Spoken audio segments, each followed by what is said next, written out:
Of course. I think that's important in the beginning stages of growing. Well, I was a beta tester for Facebook ads. I knew how to run it at a very professional level.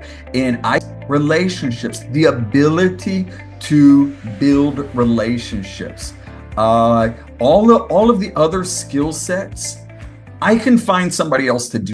So, hey folks, you are most welcome to the amazing episode of Rising Beings that we call Rags Riches but Science. And today we have an interesting guest all the way from USA who is known as, because of his personal brand called Internet Marketing Nerd. So, dear Paul, you're most welcome to the show. Thank you very much for having me on this podcast. And thank you for the listeners of this podcast. Perfect. So, Paul, I went through your profile and I realized that you are one of the amazing guests who would be guiding our audience to get transformed and have that belief that anybody can go from rags to riches. But my expert would tell what it takes to get that to that level, that influential level. Sure. Absolutely. Absolutely. Yes, I've been blessed to work with a lot of amazing people. I've worked with some of the top entrepreneurs online, guys like Ty Lopez, Grant Cardone, Bob Proctor. I've worked with A-list celebrities. Really, the list could go on and on. And yes, my beginnings started out as a struggle like everybody else. And I'm blessed and thankful to be where I am here today. Perfect. That's really amazing. And that is the only reason that we have you over here so that we can,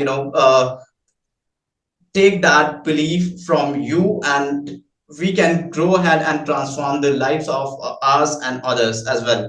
So Yes. the question that we have today over here is like, uh, what do you think is the foundation of a business? Yeah, so I think, a lot of times people have asked me the question, like, when did you decide to become an entrepreneur? And for me, I just had bills to pay. I didn't have any education. I didn't have any experience. I was just like, how can I figure out how to pay the bills? So I think that there's a few things that are necessary for a successful business or a successful business leader. Number one, now more than ever, it is so important to invest in your personal brand. And what I mean by that is not just building a business, but building a personal brand because people don't do transactions with businesses. People do transactions with other people. So building that personal brand that people know, like, and trust you is so important. So I would say to the individual that is starting their business, look at it this way, that really when you grow yourself, that will grow everything else that you touch. So if you invest in yourself with mentors, education, and leadership principles, your business begins to grow from there. Right. That's uh, coming to the question that we have over here. As you mentioned that how did you start? So you had Uh-huh. the bills to pay, right? So Yeah. can I ask over here, like, how did your day look like when you were just a beginner? Yeah. So I look back at where I am now, where I used to be, and again, it was just trying to figure out how I was going to provide for my family. So I did not have any shame of doing whatever I could, whatever type of work that I could do to pay the bills. I remember delivering phone books or newspapers out of the back of my minivan. I remember working at restaurants, whatever I could do. But I always kind of felt that, I was meant for more than that, that I wanted to build a business. And I remember I was working in a sales room where I was setting up sales calls for representatives that would sell companies merchant processing services. And it was one of those where you're on the phone 8, 10 hours a day, just calling up local businesses. And one of the things that I disliked about this is the owner of the company. The owner of their company had a bad attitude. He would come into the office yelling at people and really just kind of made a toxic workplace. He would leave and people would actually be crying because he was so aggressive and so angry. And I remember one day he came in and he was just yelling at everybody. And I kind of felt like, I wanted to defend everybody. So I stood up, I went over to talk to him. I said, "Sir, I don't know if you realize this, but when you come in here yelling at everybody, it makes everybody uncomfortable. It's a toxic work environment. It's just not a fun place to work when you do things like that." Well, he didn't receive that well. And I remember him pointing at me in the chest and saying, "Paul, if you ever talk to me like that again, I'm going to fire you." And I thought at that moment, I'm like, at this point, I was just starting to play around with the internet marketing world, building websites and things like that. And when he poked me in the chest and said, "Paul, if you do that again, I'm going to fire you," I thought, I'm not going to give this guy the privilege of firing me. So I quit. And so I quit that day and really began to pursue online businesses, online marketing. And that's kind of led me to where I am today. That's something wonderful. You gave yourself a chance to go ahead, Yeah, right? yeah, That's yeah. that's perfect. So, what was the first skill that you acquired in order to grow your business? Yeah. So, looking at that sales center that I was working, Mhm. probably from the time I was about 14, 15 years old, when I was in high school, I would work at call centers, just calling up people trying to sell them timeshares or, get donations for nonprofits. And that's kind of the early years of as a teenager that I was working sales centers. And I look at that now and I realize that that was actually a great training ground for me because sales is really the heartbeat of every business. It takes individuals that can talk one on one with other people, convince them, persuade them to purchase or invest in what you're doing. And so I realized, although oftentimes I didn't like working in these call centers, and it was a tedious job and it was kind of boring and monotonous. But I learned simple things like how to overcome rejection. I remember when I was working, I was probably about 15, 16 years old. I would call up the individuals. I think we were trying to sell them timeshares, which are kind of like resort locations that people invest in and stuff. And I became even at a teenager, I became one of the top salespersons. And one of the things that I remember is my sales manager coming up to me and he said, "Paul, you just have to figure out how many no's you receive before you get that one yes." And so, how many times you call up someone and they say no, but eventually someone's going to say yes. And he said, just realize you might have to hear 9 or 10 people say no, but on the other side of that, someone's going to say yes. And so I think that was kind of a learning ground for me on, how to overcome that, rejection and people, because if you've ever done call centers, you call people up, they'll cuss you out, they'll yell at you, they're upset. But if you can just keep a smile on your face and keep on calling, yeah, I think it builds something inside of you that is a lifetime skill. All right. So that's pretty amazing, the Mhm. skills that you mentioned. So I believe like the sales is one of the skills that one requires. The first of Yes. all, right? So how come you transitioned from that sales to getting into the personal brand and internet marketing? Yeah. So again, my personal brand is the Internet Marketing Nerd, and I've been in internet marketing for nearly 20 years. So if you know anything about the internet, that's kind of at the early infant stages of internet marketing. The terms like internet marketing or digital marketer was not even created when I started. So it went from me leaving that call center and I started building websites. And back in the day, there was no WordPress. There was none of these kind of like done for you services. It was you had to code and you had to build the websites from scratch. So I somehow got a hold of some books and I learned how to build websites. And I would go door to door, whether it was restaurants, whether it was chiropractors, or just small mom and pop restaurants, and tell them, hey, they need to have a website. And I started selling websites. Well, then when social media platforms like Facebook came out, initially it was kind of like a, I don't know, like a childish type of platform. People played games on there, and there wasn't really any type of value for business. But as it continued to grow, I saw that there was opportunity to, get exposure to businesses. So I started playing around with that, and I was actually one of the early on beta testers for Facebook and for Facebook ads platform.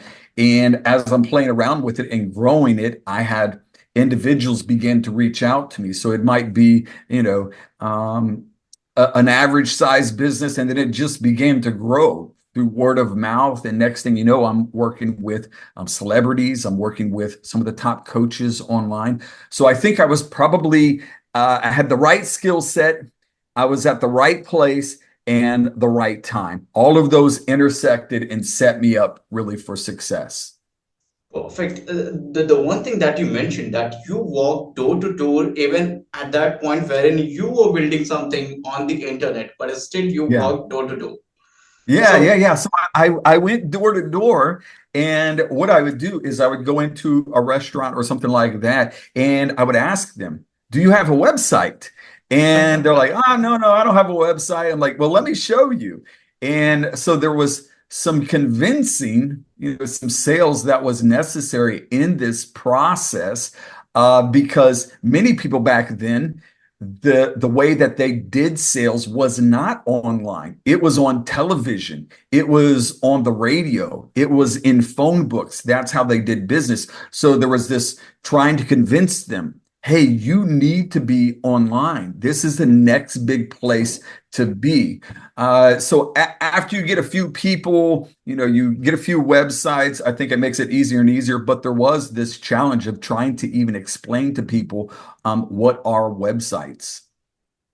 all right. So, would you like to share any of your, encounters with your prospect that you visited to? How did you, get them into your pitch? Yeah, so I'll tell you two different ways that I would do is number one, I would go to a restaurant, and a lot of times you would look on their menus, and if they had a website, they would have the website on there. So number one, that was low hanging fruit for me because I would see that they have a website. I'd go to the website, and most of the times it was horrible. It was very unprofessionally done. It looked like something, that a kid did. And I would go to their website and I would say, hey, this is your website. This is a website that I can build for you. This is going to get you more customers. This is going to get you more clients. And I would show them what a good website would look like. And back then I was only charging like $400 or $500 for a website. It would take me 2, 3 days to do. But if I did a couple of those a week, it generated a lot of revenue. So that was one way that I would generate clients. Secondly, when Facebook first began to launch their ad platform, there was an option that you could click a button on your Facebook page and it would auto generate ads for you. These ads were horrible. It was just like they just looked really bad. It was something that Facebook, to get your money, push this button and we'll create an ad for you. And what I would do is I would scroll through Facebook, and anytime I would see one of those horrible ads, I would reach out to the business and I would ask them, I would say, hey, I see you're running Facebook ads. How's that going for you? And they're like, oh, I'm getting about $1 a click. Well, I was a beta tester for Facebook ads. I knew how to run it at a very professional level, and I could actually get clicks for a penny, and they're getting clicks for $1. So I would say, hey, let me run your ads for 3 days. I won't charge you anything, but if I get you better results, you pay me to do it for you. And so I would do 3 days for free, or like the weekend, Saturday and Sunday, do it for free for them. And then by the beginning of the week, I had convinced them that I was better at it than them, and they would hire me to manage their ads for them. Perfect. That was something marvelous, right? Yeah. So circling back to this personal brand, like you visited door to door and you convinced them. Now, when it comes to the personal brand, you have built your personal brand around the internet marketing.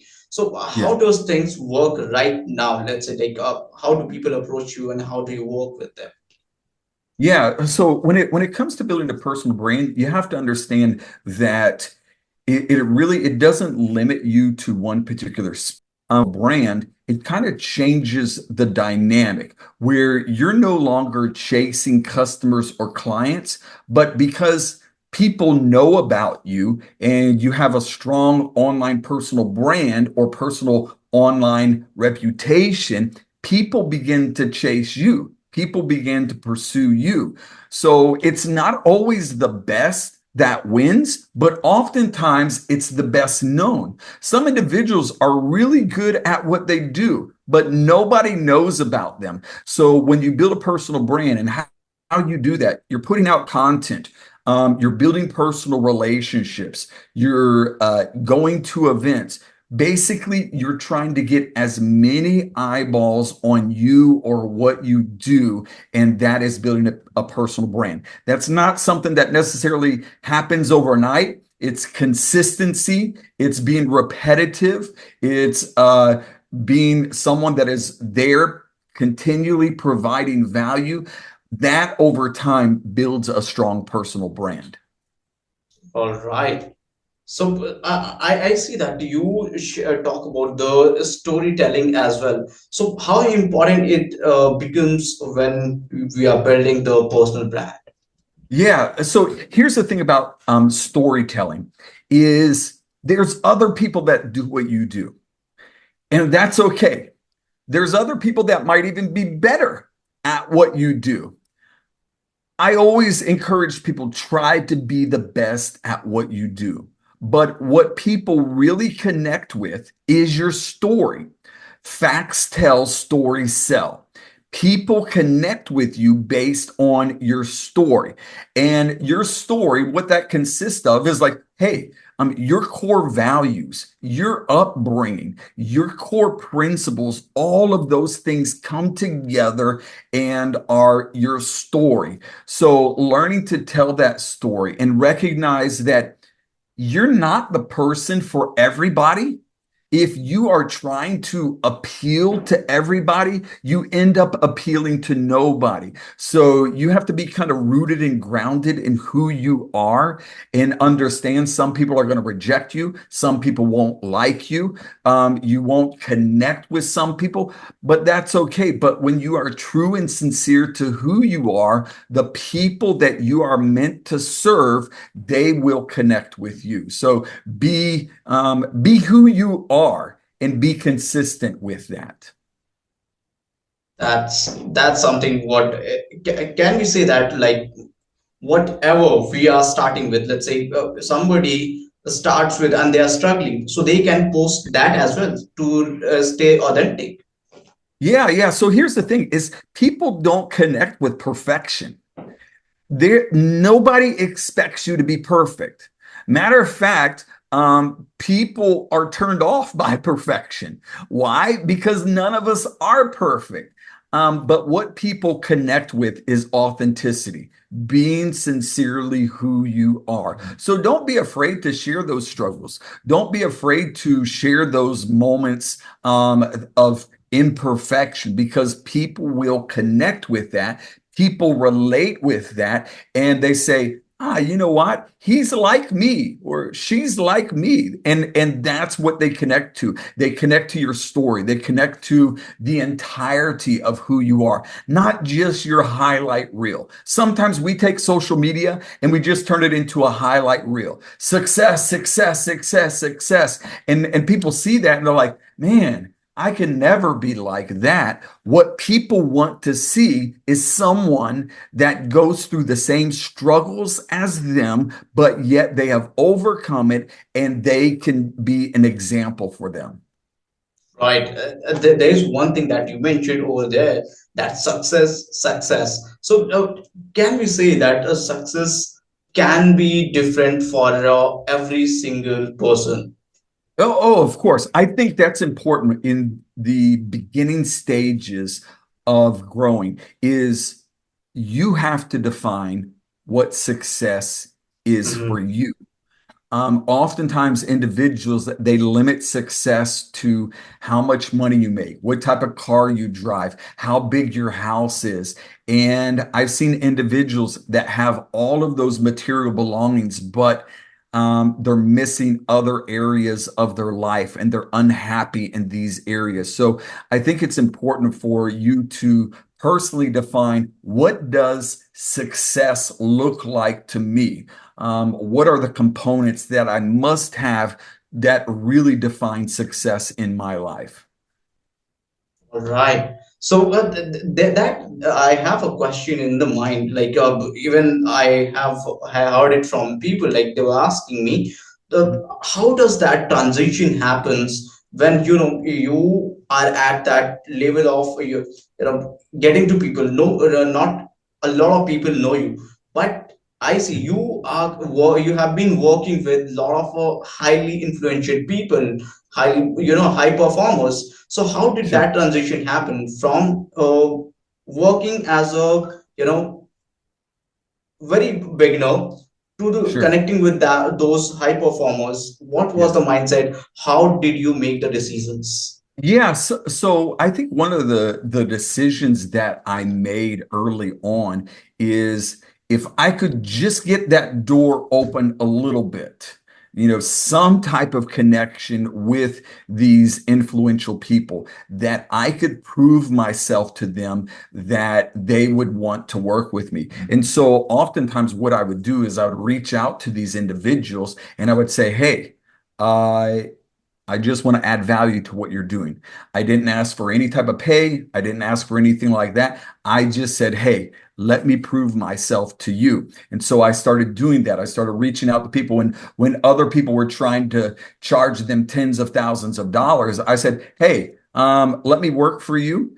If I'm good, you hire me. And so I was so convinced in my skill set and what I did that I was willing to risk that and put in a lot of work and not be compensated because I knew that if I could just prove myself to them. If I could just get my foot in the door and just start working for them a little bit, they would recognize the value that I have. So having a skill set, having a talent, having something that you're really good at that you can initially just provide to that individual at no charge.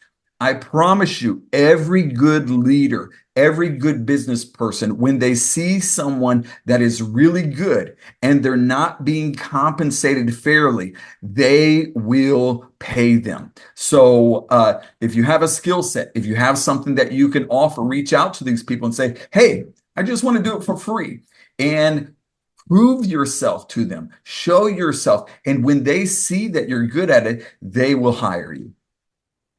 All right. So these are I would say, the golden nuggets that you are sharing with people over here.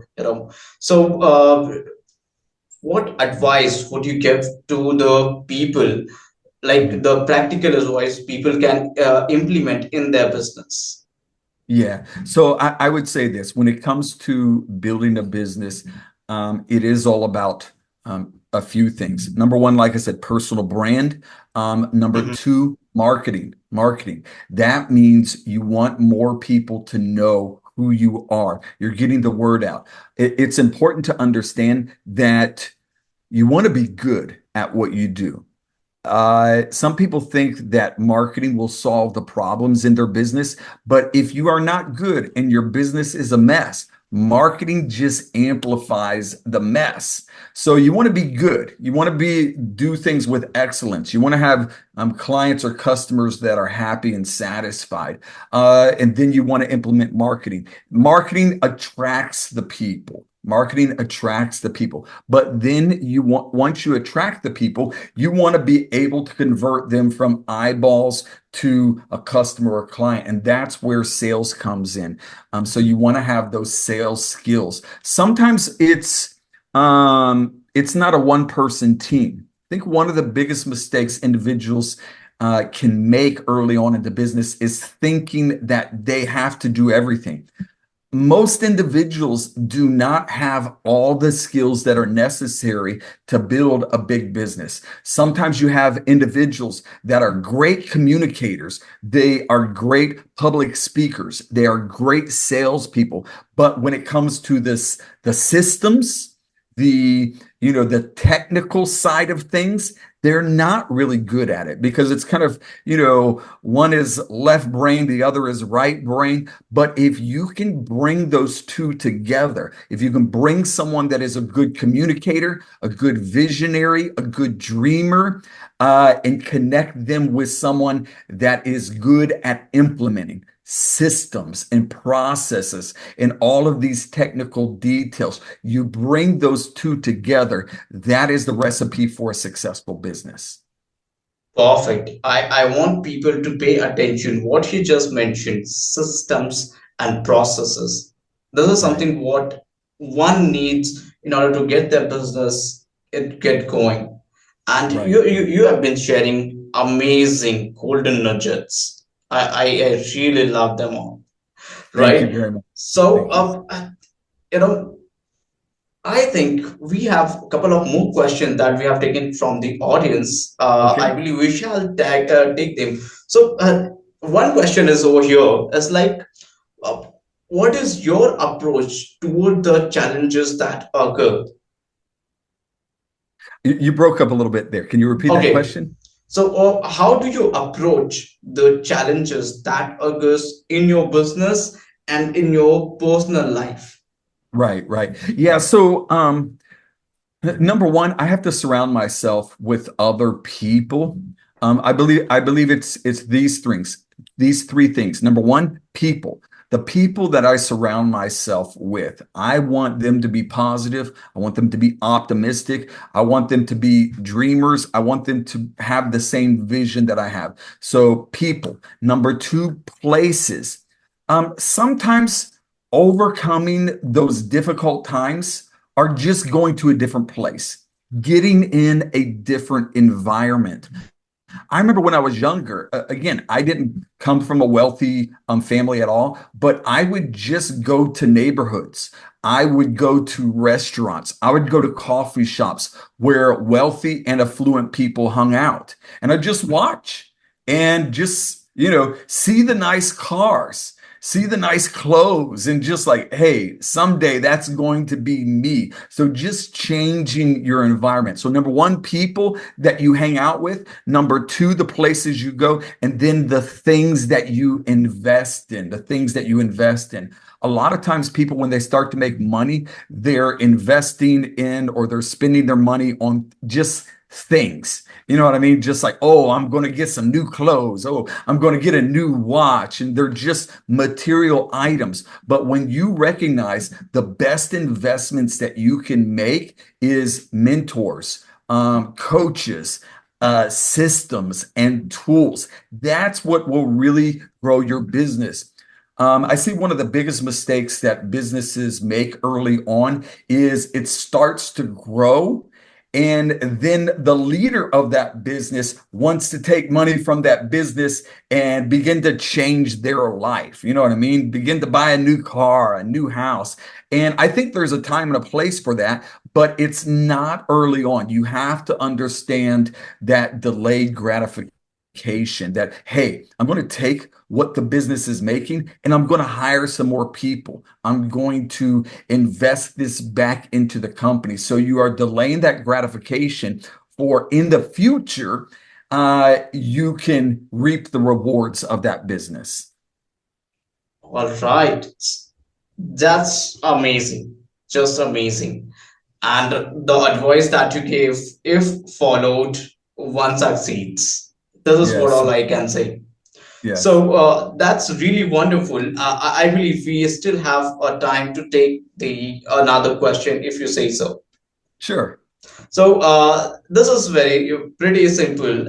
It says that if platforms disappeared tomorrow, so what part of your skill set would still make you dangerous in business?